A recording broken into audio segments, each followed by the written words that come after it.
बिस्मिल्लाहिर्रहमानिर्रहीम अस्सलाम वालेकुम। कैसे हैं आप सब? उम्मीद करती हूँ कि आप सब खैरियत से ठीक-ठाक और खुश होंगे। मेरी अल्लाह पाक से यही दुआ है कि अल्लाह पाक हम सबको हर किस्म की तकलीफ़, बीमारी, परेशानी और मुसीबत से बचा के हमेशा अपनी हिफ़ाज़त में रखे। आमीन सुम्मा आमीन। तो अभी तकरीबन सुबह के 6 नहीं बजे थे और मैं नमाज़ पढ़ने के बाद सोती नहीं हूँ। तो जो घर के फ़ालतू इस तरह के काम होते हैं वो फिर मैं कर लेती हूँ। तो रात को इतनी ज़्यादा बारिश और ओले पड़े थे ना कि कल भी मैंने एक दफ़ा सफाई की थी पौधों की। और क्योंकि ओले पड़ने की वज़ह से इतने ज़्यादा पत्ते गिरे हुए थे और हवा भी इतनी तेज़ चल रही थी कि बाहर से रैपर उड़-उड़ के आए हुए थे और पत्ते फिर दोबारा से कितने ज़्यादा गिर गए हुए हैं। तो अभी मैं सुबह कर रही थी इनकी सफाई।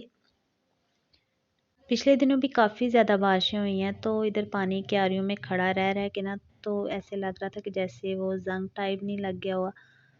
तो अभी मैं सोच रही थी कि इनकी थोड़ी-सी खुदाई करूँ। तो लेकिन आज नहीं करूँगी, आज बिल्कुल भी मेरे पास टाइम नहीं है, हिम्मत नहीं है इनको हाथ लगाने की। तो इंशाल्लाह 1-2 दिन में जो है ना मैं करूँगी इनकी खुदाई। क्योंकि आज संडे और संडे को इतने ज़्यादा घर के काम होते हैं ना कि पूरा हफ्ता जो है ना मैं बस जो भी काम हो मैं कहती हूँ नहीं ये संडे को करूँगी, ये संडे को करूँगी, क्योंकि उस दिन बच्चों का स्कूल नहीं होता है और फिर मुझे दोपहर के खाने की भी इतनी टेंशन नहीं होती है कि मुझे टाइम से बनाना है ये वो। वैसे बच्चे लेट उठते हैं, लेट नाश्ता करते हैं और फिर दोपहर और शाम का खाना हम इकट्ठे खा लेते हैं। इसलिए जितने फालतू काम होते हैं वो मैं संडे को करती हूँ।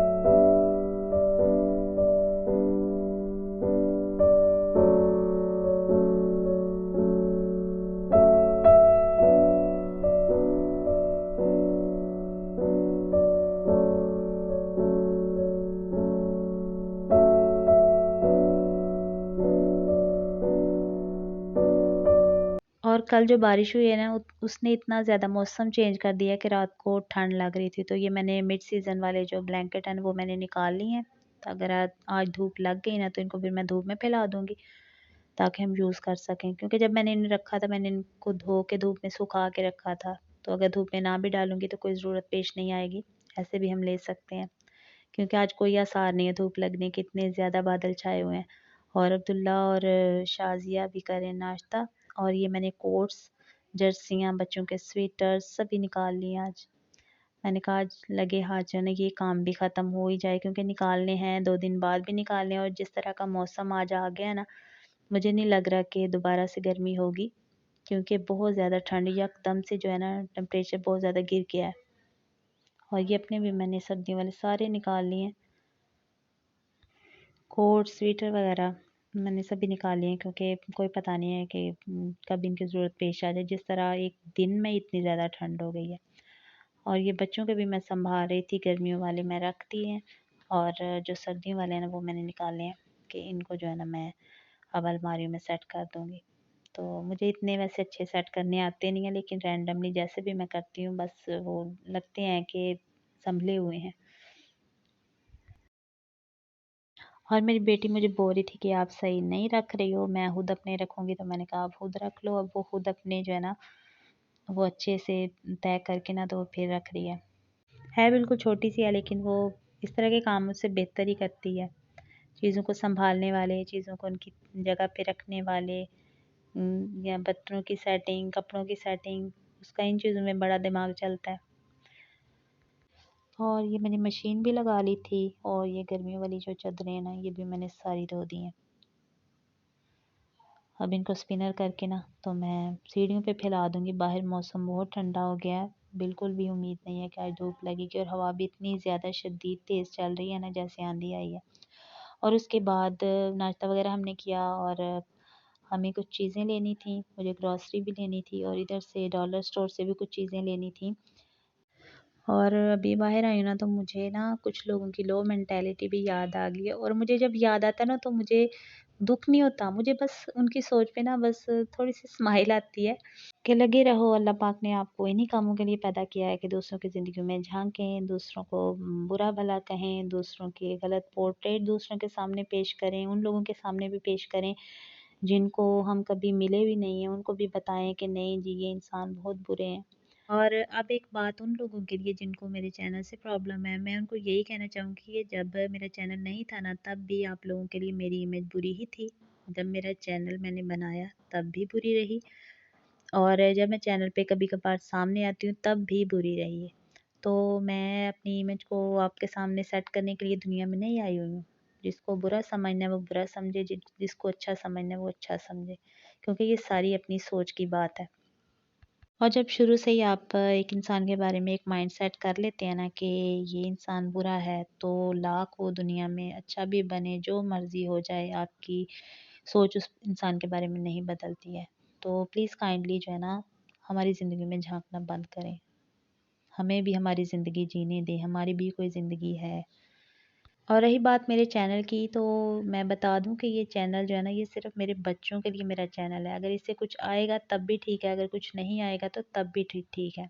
अगर आपको इन्फॉर्मेशन नहीं है यूट्यूब चैनल्स के बारे में कि किस तरह लोग चलाते हैं, क्या करते हैं, तो प्लीज़ इस पे जो है ना वो कमेंट्स भी पास ना किया करें। क्योंकि यूट्यूब खोल के देखें, बहुत सारे जो लोग हैं उस पे काम कर रहे हैं और इज़्ज़तदार लोग हैं और इज़्ज़तदार घरानों से, बहुत बड़े-बड़े ख़ानदानों से, अच्छे ख़ानदानों से हैं।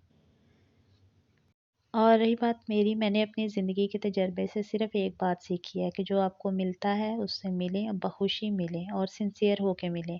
और जो आपको नहीं अच्छा समझता उससे 10 मील दूर रहें और ऐसे रिश्ते पे ताउज़ पाड़ दें। और जी अभी मैं आई थी ग्रोसरी करने और इधर मुझे लेने थे बादाम और थोड़े से नट्स, क्योंकि मुझे ना बच्चे सुबह नाश्ता करके नहीं जाते हैं, तो मुझे उनके लिए ना वो बनाने थे लड्डू। मैं बनाऊंगी तो मैं आपके साथ ज़रूर शेयर करूंगी, बहुत ही एनर्जेटिक होते हैं और बच्चे का जो पूरे दिन का मील है ना वो कंप्लीट हो जाता है उसमें, कि सारी उसमें जो है ना कि उसकी ज़रूरियात पूरी हो जाती हैं। और ये हादसे के लिए भी ये लड्डू बहुत बेस्ट होते हैं, उनकी आई साइट के लिए भी। और ये जो बच्चे थके-थके से रहते हैं ना, और इन लड्डुओं के बाद आपके बच्चे थके-थके नहीं रहेंगे। तो मैं आपको जब भी बनाऊँगी मैं आपके साथ ज़रूर शेयर करूँगी। बल्कि 1-2 दिन में मैं बना लूँगी, क्योंकि ऐसे अब मैंने न नट्स लिए हैं तो अब मैंने इनको रख तो नहीं देना है। ज़ाहिर है बनाऊँगी, ज़रूर बनाऊँगी, और इसमें और भी जो इंग्रीडिएंट्स डलते हैं ना वो भी मैं डीलर से ले लूँगी। तो ये मैंने काजू लिए थे, बादाम लिए थे, और क्या लिया था मैंने, मेलन सीड्स लिए थे, और ओट्स लिए थे, इंस्टेंट ओट्स, और फ्लैक्स सीड्स, और पता नहीं क्या-क्या लिए थे। जब मैं लूँ बनाऊँगी ना तो तब मैं, हाँ, वॉलनट भी लिए थे। जब मैं बनाऊँगी ना सारे इंग्रीडिएंट्स मैं आपको बताऊँगी और इनकी मेजरमेंट भी मैं आपको बताऊँगी कि कितने-कितने आपने डालने हैं। तो ये ग्रोसरी की थोड़ी-सी चीज़ें भी मैंने ली हैं, तो अभी इनका करवाएँगे हम बिल। और इधर ना मैं गोंद ढूँढ रही थी लड्डुओं के लिए ही, तो मुझे गोंद मिल नहीं था रहा। दूर से मुझे फ्राई प्याज़ और दूर से मुझे गोंद लग रहा था। और ये मैंने खसखस भी ली है, ये मैं ढूँढ रही थी, ये मुझे मिल गई है। इधर से मैंने इसलिए लिया है कि ज़रा साफ़ होती है। और फिर इधर करवाया था बिल। तो अभी बिल करवाने के बाद जो है ना हम जाएंगे घर, और फिर मैं आपके साथ शेयर करूँगी। तो ये घर आने के बाद ये मैं प्याज भी लेके आई थी, तो इसको मैंने रैक में रख दिया। घी वगैरह जो है ना ये मैं सुबह डालूँगी डिब्बे में। और ये अब्दुल्ला को रास्ते में लगी थी भूख, तो फिर उसको मैंने फ़िश ले दी थी। और ये सारी ग्रॉसरी जो है ना अब इसको मैं सँभाल दूँगी। ग्रॉसरी आप ले आते हो लेकिन फिर इसको आके मेंटेन करना, रखना वो ज़रा मुश्किल काम होता है। इसलिए जब कभी भी मुझे ग्रॉसरी करनी हो ना तो मैं फिर संडे को ही करती हूँ। तकरीबन 20-25 दिन के बाद ज़रूरत पड़ जाती है, क्योंकि ये चीज़ें ख़त्म हो जाती हैं। तो चीज़ें वगैरह सँभालने के बाद जो है ना अभी रात को मैं दूध पड़ा हुआ था तो मैंने कहा मैं बना लेती हूँ खीर। और खीर ये मैं बना रही हूँ कैरेमल खीर, और इसकी मैं रेसिपी आपके साथ शेयर करूँगी कि मैंने सबसे पहले जो नट्स हैं उनको ग्राइंड कर लिया और आधे नट्स मैं निकाल लूँगी गार्निशिंग के लिए, और आधे जो नट्स हैं ना उनमें मैंने 1 पाव चावल भिगोए हुए थे, वो मैं डाल दूँगी और 2 खाने के चम्मच मैं ऑयल डाल दूँगी। वो इसलिए कि इससे ये होता है कि चावल चिपकते नहीं हैं। जब आप खीर बनाते हैं ना तो उनकी गुठलियाँ नहीं बनती हैं। और इनको मैं कर लूँगी ग्राइंड। और इसमें मुझे इलायची डालने का बिल्कुल भी याद नहीं था। अगर आपने इलायची डालनी हो तो इसी में डाल दें, अदरवाइज़ जब आप चावलों की खीर बना रहे हो तो उसमें 2 इलायचियाँ डाल दीजिएगा। तो ये ग्राइंड हो गए हैं चावल। अब मैंने 1 किलो पानी जो है ना वो चूल्हे पे चढ़ाया है। तकरीबन 2.5 किलो दूध है, उसकी मैं खीर बना रही हूँ। तो ये पाव चावल मैंने लिए हैं और 1 किलो जो पानी है ना उसमें मैं इन चावलों को अब गला लूँगी। तो ये 2 इलायचियाँ मैंने पानी में डाल दी। अब जो ये मिक्सचर है चावलों वाला ये भी मैं डाल दूँगी। और इसको डालने के बाद ये है कि बराबर हमने हिलाते जाना है। वैसे तो ऑयल डाला है हमने, इससे बिल्कुल भी इसकी गुठलियाँ नहीं बनेंगी, लेकिन फिर भी हमने एहतियातन हिलाते जाना है। और इसको हमने 10 से 15 मिनट के लिए जो है ना बनाना है मीडियम हीट पे। 10 से 15 मिनट जो है ना ये इसको हम हिलाते रहेंगे और ये जो है ना गाढ़ा सा बन जाएगा मिक्सचर। हीट मीडियम ही रखनी है, नहीं तो वो जो चावल है ना उनको हमने ग्राइंड किया हुआ है और वो नीचे चिपकना शुरू हो जाएंगे कि ज़्यादा हीट होगी। तो बिल्कुल मीडियम हीट हमने रखनी है। तो ये 10 से 15 मिनट के बाद कुछ इस कंडीशन में आ जाएगी। तो अब हम इसमें दूध डाल सकते हैं क्योंकि चावल जो है ना ऑलमोस्ट गल गए हुए हैं। अब इसमें दूध डाल के तो इसको मज़ीद हम जो है ना तकरीबन 40 से 45 मिनट के लिए बनाएंगे मीडियम हीट पे ही। इस टोटल खीर बनने तक के प्रोसेस में हमने इसमें चीनी शामिल नहीं करनी है, क्योंकि एंड पे हम चीनी का कैरेमल बना के वो शामिल करेंगे खीर में। तो आपने चीनी फ़ौरन से शामिल नहीं करनी है जब आप खीर बना रहे हो। बिल्कुल एंड पे उसका कैरेमल बनाना है और वो चीनी हमने शामिल करनी है।